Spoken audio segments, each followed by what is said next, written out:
নমস্কার বন্ধুরা, ভতেশ্বর study centre চ্যানেলে তোমাদের স্বাগতম। তোমাদের জন্য দারুণ সুখবর, ইসরোর তরফ থেকে নতুন নিয়োগ বিজ্ঞপ্তি জারি হয়েছে। ইসরোর তরফ থেকে একদম অফিসিয়ালি নোটিফিকেশান রিলিজ হয়েছে, যেখানে তুমি যে কোনো রাজ্য যে কোনো জেলা থেকে আবেদন করতে পারো। প্রত্যেক প্রার্থীরাই আবেদন করতে পারে, একজন পুরুষ প্রার্থী হোক বা মহিলা প্রার্থী হোক, প্রত্যেকে আবেদন করতে পারবে। এই ভিডিওর মাধ্যমে তোমাদের অফিসিয়ালি নোটিফিকেশানের যে আপডেটগুলো, সেগুলো একদম A to Z তথ্য তোমাদের কাছে দেবো। তার পাশাপাশি তোমরা কিভাবে আবেদন করবে, কিভাবে নোটিফিকেশনটা দেখবে, সেটাও জানতে পারবে আজকের এই ভিডিওর মাধ্যমে। ভিডিওটা প্রত্যেকের জন্য খুব গুরুত্বপূর্ণ হতে চলেছে। অবশ্যই বলবো ভিডিওটা শেষ পর্যন্ত দেখো। এরকমই জেনুইন আপডেট পাওয়ার জন্য অবশ্যই চ্যানেলটাকে সাবস্ক্রাইব করে রাখবে, বেল আইকনটাকে অল করে রাখবে। তো চলো মূল নোটিফিকেশনে চলে যাচ্ছি। তো দেখতে পাচ্ছ যে আমি একদম অফিসিয়াল নোটিফিকেশনটা ওপেন করে নিয়েছি। এখানে বলছে যে interested candidate have to registered, অর্থাৎ প্রথমে তোমাকে রেজিস্ট্রেশন করতে হবে। আবেদন শুরু হয়েছে 22শে আগস্ট থেকে, 11ই সেপ্টেম্বর হচ্ছে আবেদনের শেষ তারিখ। খুব শর্ট টাইম রাখা হয়েছে, এর মধ্যেই তোমাদের আবেদন করতে হবে। উমাং যে পোর্টাল আছে সেই পোর্টালে ভিজিট করে আবেদন করতে হবে। কিভাবে আবেদন করবে সব ডিটেলস বলবো।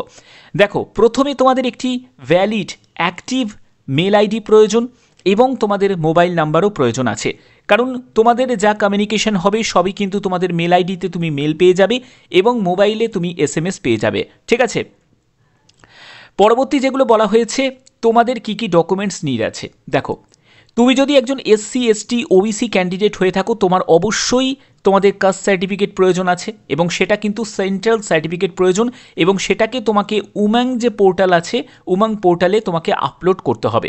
কারণ তোমরা জানো বর্তমানে কোনো জায়গায় আবেদন করতে গেলে এখন ডিজি লকার একটা সিস্টেম হয়ে গেছে। ঠিক আছে, কারণ অনেকে অনেক ফেকভাবে আবেদন করে দেয়, পরবর্তী সময় তারা ডিবি থেকে বাদ পড়ে যায়। তো তার জন্যই কিন্তু একটা সিস্টেমিক হয়েছে যে ডিজি লকারের মাধ্যমে তোমার সার্টিফিকেট সব কিছু আগে থেকেই তোমার আপলোড করে নিতে হবে। ঠিক আছে, PWBD ক্যাটাগরি থেকে যারা আছো, তোমাদের সেই সার্টিফিকেট তোমাদের আপলোড করতে হবে। তোমার ফটো সিগনেচার সেগুলো কিন্তু সবই JPG ফরম্যাটে। এখানে দেখো 50 KBর মধ্যে হতে হবে। সিগনেচার সেটাও তোমাদের 50 KBর মধ্যে হতে হবে, সেটাকে তোমাকে আপলোড করতে হবে। যা যা তোমার ডকুমেন্টস আছে, তোমার মার্কশিট আছে, সবই কিন্তু তোমাদের প্রয়োজন আছে। এখানে দেখো, তোমাদের যে সিলেকশনের জন্য কোনো রকম তোমাদের রিটিন এক্সাম তোমাদের হবে না, কোনো ইন্টারভিউ হবে না। অর্থাৎ তুমি যে আবেদন করলে সেগুলোকে স্ক্রুটিনি করা হবে এবং তোমার অ্যাকাডেমিক স্কোরের ভিত্তিতেই তোমাদের ফাইনাল প্যানেল তৈরি হবে। ভারতীয় নাগরিক প্রত্যেকে আবেদন করতে পারো, যে কোনো জেলা যে কোনো রাজ্য থেকে আবেদন করতে পারো।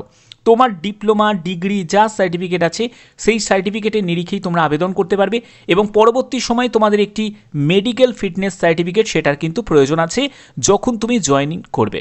ঠিক আছে, এখানে দেখো তোমাদের ইউনিভার্সিটি, ইন্ডিয়ান ইউনিভার্সিটিস বা স্টেট বোর্ডের তোমাদের সার্টিফিকেট সেটা তোমাদের প্রয়োজন আছে। এগুলো সব এখানে মেনশন করা আছে এবং 11ই সেপ্টেম্বর হচ্ছে আবেদনের শেষ তারিখ। এর মধ্যে তোমাদের সম্পূর্ণ আবেদন করতে হবে। আবেদন করতে গিয়ে যদি তোমাদের কোনো জায়গায় সমস্যা হয়, তার জন্য তোমাদের একটি মেল আইডি দেওয়া হয়েছে, এই মেল আইডিতে তোমরা মেলও করতে পারো। ঠিক আছে, এবং যারা যারা শর্টলিস্টেড হবে সেই শর্টলিস্টেড ক্যান্ডিডেটকে ডকুমেন্ট ভেরিফিকেশনের জন্য ডাকা হবে। অর্থাৎ সরাসরি বলতে গেলে না থাকছে এখানে রিটেন এক্সাম, না থাকছে ইন্টারভিউ, তোমাদের ফর্ম স্ক্রুটিনি করা হবে, ডকুমেন্ট ভেরিফিকেশনের জন্য ডাকা হবে, সেখানে তোমাদের সম্পূর্ণ তথ্য চেক করে তোমাদের জয়েনিং করানো হবে। এখানে দেখো, প্রুফ অফ ডেট অফ বার্থের প্রয়োজন আছে, এডুকেশনাল সার্টিফিকেটের সম্পূর্ণ ডিটেলস লাগছে, একেবারে মাধ্যমিক থেকে শুরু করবে, মাধ্যমিক থেকে শুরু করে যাবতীয় তোমার সার্টিফিকেট, কাস্ট সার্টিফিকেট লাগছে। তোমার যদি আদার্স যদি কোনো সার্টিফিকেট থাকে সেটাও তুমি সঙ্গে রাখবে। ঠিক আছে, এগুলো তোমাদের প্রয়োজন হচ্ছে।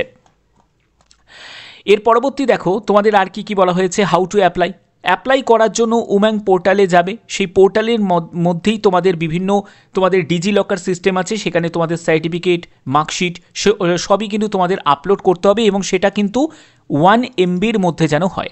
ওকে, এবার দেখো তোমাদের এখানে যে নিয়োগ করা হচ্ছে সেটা হলো অ্যাপ্রেন্টিসশিপে, যেখানে তোমাদের জেনারেল স্ট্রিম থেকে যারা পড়াশোনা করেছো, মানে BA পাস করেছো, BSc করেছো বা BCom করেছো, তোমাদের জন্য দেখো 9,000 টাকা প্রতি মাসে তুমি স্টাইপেন্ড পাবে।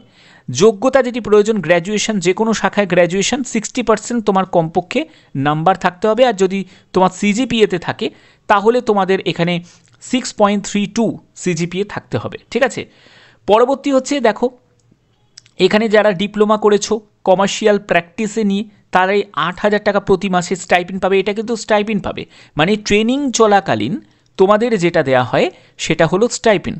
তো এখানে দেখো তোমাদের যারা pass in diploma commercial practice যারা পাস করেছো তারা আবেদন করতে পারো। যারা পলিটেকনিক ডিপ্লোমা করেছো, ঠিক আছে, diploma in engineering in any discipline, অর্থাৎ যে কোনো শাখায় তোমরা পলিটেকনিক ডিপ্লোমা করে থাকলে তোমরা আবেদন করতে পারবে। এখানে দেখো 8,000 টাকা প্রতি মাসে তুমি স্টাইপেন্ড পাবে এবং 60%-এর কম নাম্বার থাকলে চলবে না, কমপক্ষে 60% তোমাদের ডিপ্লোমাতে থাকতে হবে।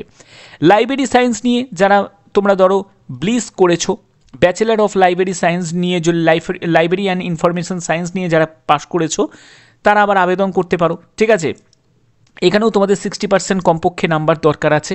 এছাড়া দেখো আরও বিভিন্ন তোমাদের আছে, যেমন হচ্ছে ইলেকট্রনিক্স অ্যান্ড কমিউনিকেশন ইঞ্জিনিয়ারিং আছে, কম্পিউটার সায়েন্স ইঞ্জিনিয়ারিং আছে, ইলেকট্রিক্যাল অ্যান্ড ইলেকট্রনিক্স ইঞ্জিনিয়ারিং আছে, সিভিল ইঞ্জিনিয়ারিং আছে এবং মেকানিক্যাল ইঞ্জিনিয়ারিং আছে। এবং তোমরা পজিশনগুলো দেখতেই পাচ্ছ, এখানে সম্পূর্ণ ভ্যাকেন্সিগুলো দেওয়া আছে এবং 9,000 টাকা প্রতি মাসে স্টাইপেন্ড পাবে। বিটেক যাদের যোগ্যতা আছে কমপক্ষে 60% নাম্বার নিয়ে তারা আবেদন করতে পারে। ঠিক আছে, তো এই বিজ্ঞপ্তি তোমাদের জারি হয়েছে, যেখানে অল ইন্ডিয়া প্রত্যেক প্রার্থীরাই এই সুযোগটাকে কাজে লাগাতে পারো। এবার তোমরা এখানে অনেকের প্রশ্ন জাগবে যে স্যার এখানে কি কোনো আবেদন মূল্য লাগবে? তো দেখো, এখানে কোনো রকম তোমাদের আবেদন মূল্য লাগছে না, সম্পূর্ণ ফ্রি অফ কস্টে প্রত্যেকে আবেদন করতে পারো, যে কোনো জেলা যে কোনো রাজ্য থেকে আবেদন করতে পারো। এখানে দেখো অ্যাপ্রেন্টিসশিপ করার পরে একটা ভালো সুযোগ তো নিশ্চয়ই থাকবে, কারণ পরবর্তী সময় যখন কোনো তোমাদের অফিসিয়াল নোটিফিকেশান রিলিজ হবে, পার্মানেন্ট চাকরির যখন নোটিফিকেশান রিলিজ হবে তখন কিন্তু তোমাদের একটা সুযোগ থাকবে বা এক্সট্রা তোমরা অ্যাডভান্টেজ পেয়ে যাবে।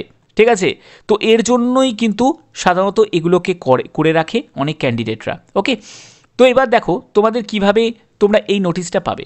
নোটিশের জন্য একদম অফিসিয়াল সাইটে ভিজিট করলাম, সেখান থেকে তোমরা কি করবে, কেরিয়ার সেকশানে গিয়ে ক্লিক করবে।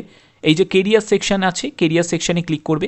প্রথমেই তোমরা দেখতে পাবে যে invited application for the post of, এই যে রিড মোর অপশানে ক্লিক করবে। এখান থেকে দেখো click here to apply online, এখানে 11ই সেপ্টেম্বর হচ্ছে আবেদনের শেষ তারিখ এবং তোমাদের এখানে নোটিশটা ডাউনলোড করে নিতে পারবে। এখানে তোমাদের আবেদন কিভাবে করবে দেখো, উম্যাং পোর্টাল, এই উম্যাং পোর্টালে তোমাদের আবেদন করতে হবে। এখানে তার জন্য তোমাকে প্রথমে প্রয়োজন হচ্ছে তোমাকে রেজিস্ট্রেশন করতে হবে। রেজিস্ট্রেশন করার জন্য দেখো যারা নিউ ইউজার আছো তাদের হচ্ছে রেজিস্টার হেয়ার এই অপশানে ক্লিক করবে। প্রথমে তোমার মোবাইল নাম্বার এবং তোমাকে স্টেট সিলেক্ট করতে হবে। এখানে তুমি লম্বা লিস্ট পেয়ে যাবে স্টেট সিলেক্ট করার জন্য, আমি ওয়েস্ট বেঙ্গল সিলেক্ট করে নিলাম। তুমি তোমার রাজ্য এখান থেকে দেখো, তুমি ত্রিপুরা পেয়ে যাবে, আসাম পেয়ে যাবে, এই সব রাজ্যগুলো তোমরা পেয়ে যাবে। তো এখান থেকে আমি ওয়েস্ট বেঙ্গল সিলেক্ট করছি, তো ওয়েস্ট বেঙ্গল আমি সিলেক্ট করে নিলাম। এরপরে আই এগ্রি অপশানে ক্লিক করব, তারপরে তোমাদের রেজিস্টার অপশানে ক্লিক করতে হবে। ঠিক আছে, রেজিস্টার অপশানে ক্লিক করার পরেই তোমাদের এখানে রেজিস্ট্রেশন করতে হবে। এবার তোমার যখন রেজিস্ট্রেশন কমপ্লিট হয়ে যাবে তারপরে তোমাদের কি লাগছে দেখো, তোমাদের এখানে ডকুমেন্টসগুলোকে আপলোড করতে হবে। যাদের রেজিস্ট্রেশন কমপ্লিট হয়ে যাবে তাদেরকে ডকুমেন্ট আপলোড করতে হবে। তার জন্য তোমাকে ডিজিলকার অপশানে তোমরা চলে যাবে, যেখানে দেখো মাধ্যমিকের মার্কশিট, উচ্চ মাধ্যমিকের মার্কশিট, আধার কার্ড, প্যান ভেরিফিকেশন রেকর্ড, তো এইগুলো কিন্তু যেগুলো এখানে রিকোয়ার্ড আছে সেগুলো তোমাদের প্রয়োজন আছে। এবার এখানে তোমাদের স্টেট ডকুমেন্টসের যখন জায়গায় তুমি যাবে সেখানে তুমি ওয়েস্ট বেঙ্গল সিলেক্ট করে নেবে। যেখানে দেখো তোমাদের ডিগ্রি বা ডিপ্লোমার যে সার্টিফিকেট সেটা, তারপর ডিগ্রির সার্টিফিকেট, তারপরে দেখো তোমাদের ডিপ্লোমার সার্টিফিকেট যদি থাকে সেটা। ঠিক আছে, এবার যে পোস্টের জন্য তুমি আবেদন করছো, ঠিক আছে, এবার তোমার উচ্চ মাধ্যমিকের পাসের সার্টিফিকেট, উচ্চ মাধ্যমিকের মার্কশিট, এটা হলো ওয়েস্ট বেঙ্গলের উম্যাং পোর্টালের সম্পূর্ণ ডিটেলসটা। ঠিক আছে, তো এইরকমভাবেই তোমাদের সম্পূর্ণ যে ডকুমেন্টসগুলো আছে সেগুলোকে তোমাকে আপলোড করিয়ে নিতে হবে, কারণ তোমরা জানো এখন ডিজিলকার যেহেতু সিস্টেম হয়ে গেছে, তোমাদের ভবিষ্যতে কোনো জায়গায় আবেদন করতে গেলে এখন ডিজিলকারের মাধ্যমেই তোমাদের সম্পূর্ণ ডেটাগুলোকে আগে থেকে তারা রেকর্ড করে রেখে দেবে, যাতে পরবর্তী সময় যারা ফ্রড ক্যান্ডিডেট বা ফলসভাবে আবেদন করবে তাদেরকে যাতে টার্মিনেট করে দেওয়া যায়। ঠিক আছে, তো আশা করছি ভিডিওর মাধ্যমে প্রত্যেকটি তথ্য খুঁটিনাটি তুলে ধরতে পারলাম। তো ভিডিওটা যদি ভালো লাগে অতি অবশ্যই বলবো ভিডিওটাতে একটি লাইক করবে, চ্যানেলটাকে সাবস্ক্রাইব করে বেল আইকনটাকে অল করে রাখবে, যাতে এরকমই নতুন আপডেটগুলো পৌঁছে দিতে পারি। এখনের মতো এটুকুই, টাটা।